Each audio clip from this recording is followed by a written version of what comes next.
You're nothing but a freeloader. You're fired. Get out of here now." For the past few years, having stepped back from the forefront of work, I was troubled by the behavior of my younger boss, Mike. He looked down on me, calling me a freeloader. "What, fired?" "Yeah, the board members have already been informed about this incident." "Lol, just pack your stuff and leave." This can't be happening. As I was floored by the sudden announcement of my termination, Mike whispered in my ear in a voice so low that no one else could hear, "You're no longer needed in this company." "Lol, I'm going to pin my mistake on you, so just quit without making a fuss." "Lol." Incredibly, Mike was forcing me to resign by blaming his mistake on me. This is goodbye then. Lol. I left the company without the energy to resist. When I got home and told my beloved wife, Sarah, that I had been fired, she surprised me by smiling and nodding, saying, "Thank you for quitting." After finding out her reason for saying that, I felt proud of Sarah and was reminded of my initial aspirations. My name is James. I'm a 45-year-old employee. I've been married to Sarah, whom I dated in college, for 20 years now. We haven't been blessed with children, but we do live happily together. After graduating from college, Sarah landed a job at a major manufacturer, but quit to support me as a homemaker after our marriage. She was beautiful and academically excellent, apparently top of her class in the company's personnel evaluation among her peers. Honestly, I thought it was a waste for her to quit working, but Sarah seemed to have no regrets, laughing it off. "I don't have anything special I want to do, so I thought I'd support your passionate pursuit of what you want to do with all my might. But having someone as talented as you can find to the home seems like a waste." "Not at all. There are plenty of people who can replace me. There was never a job that only I could do." I was happy to have Sarah at home, but I kept checking with her because I was worried she might grow bored of that life. However, my worries seemed unfounded as Sarah maintained a cheerful smile. "I've already decided." "Or what? You don't like having a homemaker wife?" "That's not it. I'm happy to come home to you. I'll do my best to make delicious meals." For 20 years since then, Sarah has kept our home clean and continued to make delicious meals for breakfast, lunch, and dinner. As for me, a recipient of my wife's devotion, I'm a game creator. I've loved games since I was a child, spending every day immersed in them, even at the expense of sleep. Gradually, I wanted to try my hand at creating games, leading me to where I am now. After graduating from college, I joined a major game production company around the time I got married. My proposed project was approved for the first time, and I was busy working with the authority to lead the project.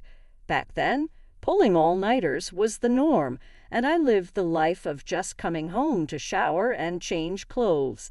This is what made Sarah worry and influenced her decision to become a homemaker. Thanks to Sarah's devoted support, a turning point came for me a few years after we got married. A friend from college asked me if I wanted to start a company together.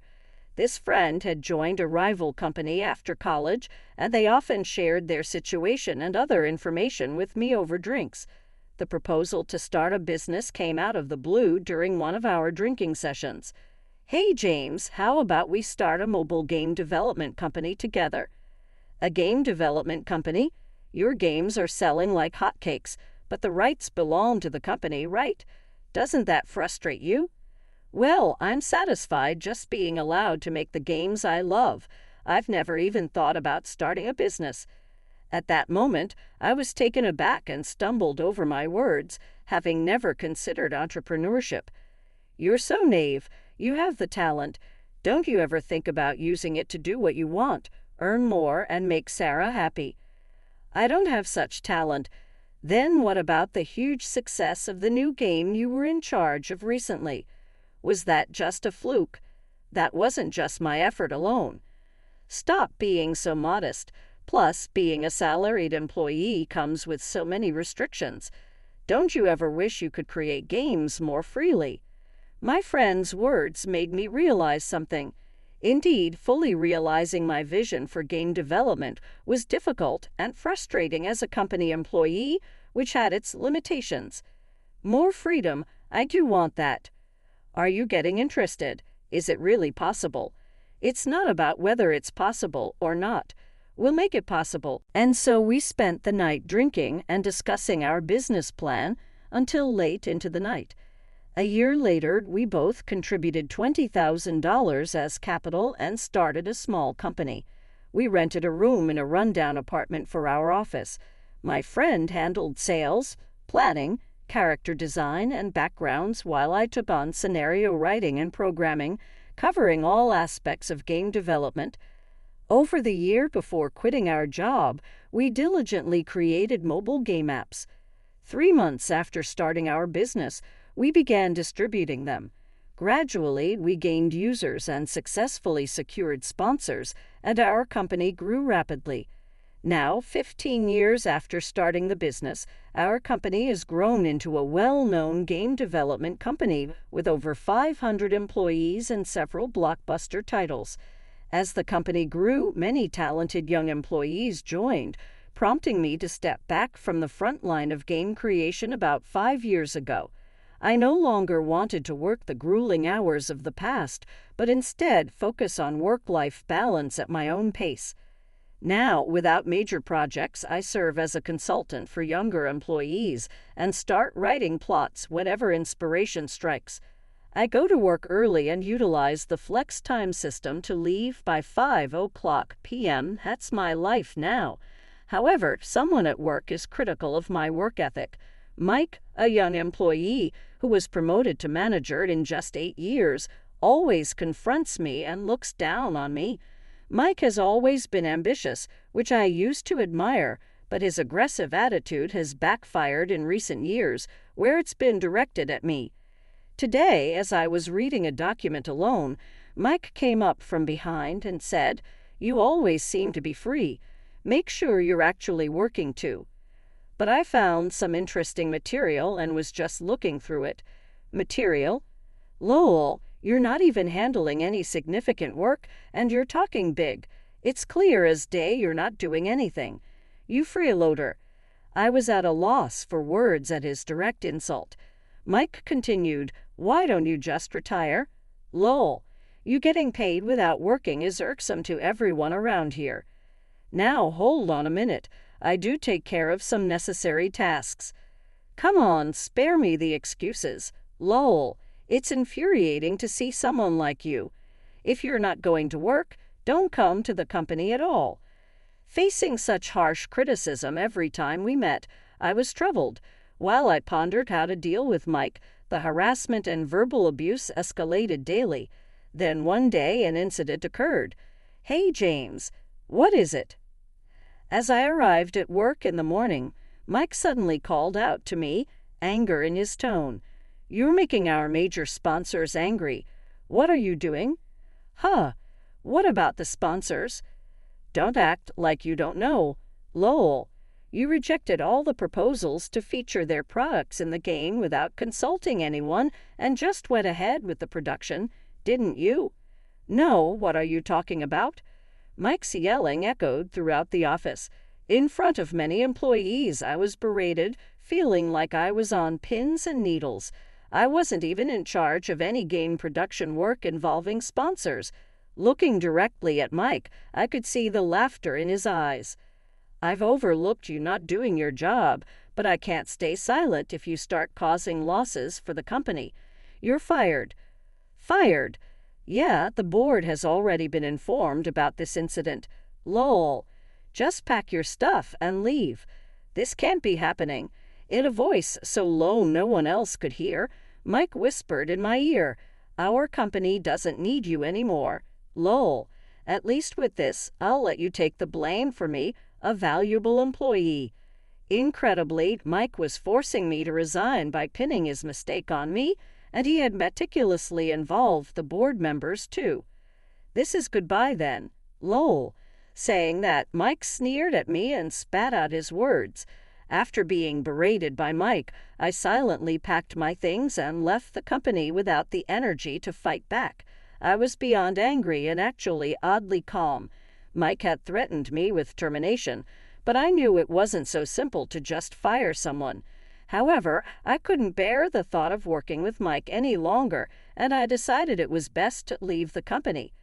After leading a busy life as a company employee and then becoming even busier after starting my own business, I lived selfishly, doing what I loved. The result was being fired by a junior manager, which I feared might anger or bore my wife when I told her about it.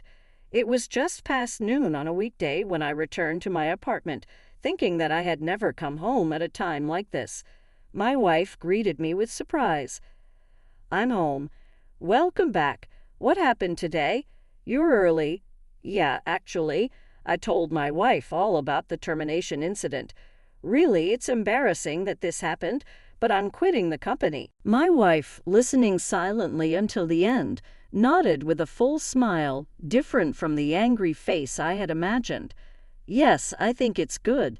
Thank you for quitting." "What do you mean?" "Come with me. There's somewhere I want to take you together." "Where to?" My wife didn't answer my question but stood up with a smile and hurried me along. She said we were going to have a delicious lunch and led me to a busy downtown area close to our home. As we walked down the busy main street lined with office buildings and fashion malls, people approached my wife, occasionally shaking hands. "Are you Sarah? I'm a fan of yours. I'm so thrilled to meet you." "Thank you. I came to this restaurant today because I saw it on your blog." "Really? That makes me happy." I was utterly bewildered, staring dumbfounded at my wife, who had become a celebrity. After the crowd dispersed, Sarah turned back to me, surprised. "Yeah, a bit. What's going on, Sarah? Are you a celebrity? When you were busy with work, chasing your dreams with such dedication, it made me want to do something too." "Is that so?" "Yeah, so I started a blog." "A blog?" I couldn't hide my surprise at my wife's unexpected revelation. "Yes, I began sharing information about beauty, delicious restaurants, fashion, and other things I like. It got a great response, and now I'm somewhat of an influencer." Saying that, Sarah revealed the truth with a slight blush. Indeed, Sarah had always been beautiful and popular in college, but I had no idea she had become so famous through her blog that people would recognize her on the street. She told me more about it, mentioning that the blog has a large readership, which generates a significant amount in advertising revenue. "Do you despise me for keeping this a secret and doing it on my own?" "Of course not. I'm really proud of you for garnering so much attention and thriving." "Thank you. It's all thanks to you, James. Thank you for giving me the chance to change. Now that you've quit your job, I was hoping you'd support me in return." Hearing my wife say that everything was thanks to me, I was reminded of how I felt when we first started my company 20 years ago. I was completely absorbed in game development. 15 years ago, I made a significant decision to pursue my dream of creating the games I wanted, starting a business with a friend. That passion led to a sense of accomplishment as the company grew and we created all the games we wanted. However, Sarah's words made me realize that my desire wasn't just about being a game creator, but about wanting to grow the company as one of its founders. Now, with many talented young employees having joined, I felt the work had become routine and less innovative, making it less interesting. This growing concern about the company's direction prompted me to reach out to my friend. He too felt the mobile game development industry was saturated with rivals and that we needed to create more innovative content to ensure the company's future. As a result, we decided to hold a shareholders' meeting. On the day of the meeting, I wore a suit for the first time in a while and visited the conference room of the company I had left. Among the familiar faces was Mike, and I felt disheartened to see him. Apparently, he had been buying shares and was attending the meeting. I tried to pass through the entrance without being noticed, but Mike quickly spotted me and approached with a sneering smile. "Hey, James, feeling lonely after getting fired?" Lol. "Mike, you seem as energetic as ever. My attempt to joke back only made Mike turn serious and start berating me. "What does a fired employee like you want here? You better leave, lol. It's embarrassing and pathetic to hang around with lingering attachment, lol. No need to worry about me. Shut up and just get out. Don't make me say it again. Get out of here." I casually dealt with Mike's persistent harassment and waited for the shareholders' meeting to begin. Soon the meeting started with my friend, the president, taking the stage as the chairperson and declaring the meeting open. The meeting proceeded, and it was time for Q&A with the shareholders. When I raised my hand, Mike, who had followed me to the next seat and had been pestering me, tried to stop me in surprise. "Come on, lol. Raising your hand is so embarrassing. Stop it, lol. A minor shareholder like you should stay quiet. Lol. You're disrupting the proceedings." Ignoring Mike's heckling, I looked towards the host and my name was called. "Mr. James, thank you for joining us today. Please go ahead with your question." "My question is this. It seems there are no new business ventures, and I'm concerned that without them, the increased personnel costs and other expenses will lead to decreased profits. What measures are in place to address this?" "Director, your response, please," the board member said, seeing my face and starting to sweat and tremble. "Mr. James, as you rightly pointed out, there are numerous challenges with our future business plans. Please be concise. Are there any measures in place, and do we have the necessary personnel adjustments for that? We are all considering that. It'll be too late to just consider it. Listen, I made every suggestion I could think of for the company's growth, and the management team listened intently, their faces stiff with seriousness. All the while, Mike stared blankly, not understanding what was happening. Therefore, we need new projects and the creation of a sales department for that. We'd also need flexible staff reallocation according to each employee's strengths." Understood. Unable to hold back any longer, Mike loudly interrupted the proceedings. "Wait a minute. Lol. Why is the director even listening to this guy? Lol. Stop it, please." At Mike's words, the faces of the management team on stage froze in an instant. "You idiot. Who are you? How dare you speak to Mr. James like that?" "I'm Mike. I work for this company and I'm also a shareholder. Lol. More importantly, we should be kicking out this guy right away. It's embarrassing for the company. Lol. Mike, did you say? Do you not know who Mr. James is?" "Of course. Lol. He's the underperforming employee I fired. Lol. Don't joke around. This man is the founder of our company and holds over 50% of the shares. One word from Mr. James and your job is gone in an instant." At the director's words, Mike's face went pale and he began to tremble. "Ted, that's a joke, right? This can't be serious. He was just a useless employee shoved off to the side." Then my friend, the president, who had been silently watching, spoke up angrily but calmly. "It's all true. James is my friend. We both contributed equally to the capital when we founded the company, and you dare to call him such names." Faced with the president's glare, Mike started desperately trying to excuse himself, shrinking away. I didn't know. I mean, he always seemed to be doing the easy jobs and leaving on time. I had no idea he was a founder. I'm so sorry. The company exists today because of the initial game production work done solely by James, and you fired him. Ridiculous. Please, I'm begging for forgiveness. You're fired. Leave the conference room and the company immediately. This is too much. This is so unfair. And so, Mike, due to his disrespectful behavior exposed in front of the president, was immediately fired and broke down crying. Afterward, Mike was practically dragged out of the company by security guards. Despite being young and promoted early due to his ambition and dedication to his work, Mike was the type of person who would step on others to get ahead, thinking only of himself, causing friction everywhere within the company.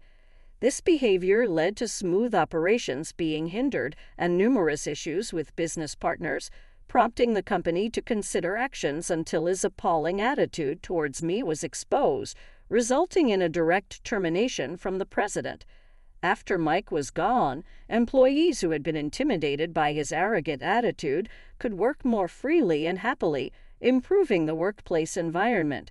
As for me, after being apologized to by the president and board members, I was asked to return to the company. They were unaware of Mike's attempt to fire me, thinking instead that I had left the company of my own accord. I apologized for leaving without explanation due to my feelings at the time. I also expressed my wish to work in human resources upon my return, not gain development. Since starting the business, I've felt strongly that a company is made up of people, and by selecting the right personnel and placing them in the right positions, the company can grow even more. My current goal is to help the company continue to provide new value to many people and grow.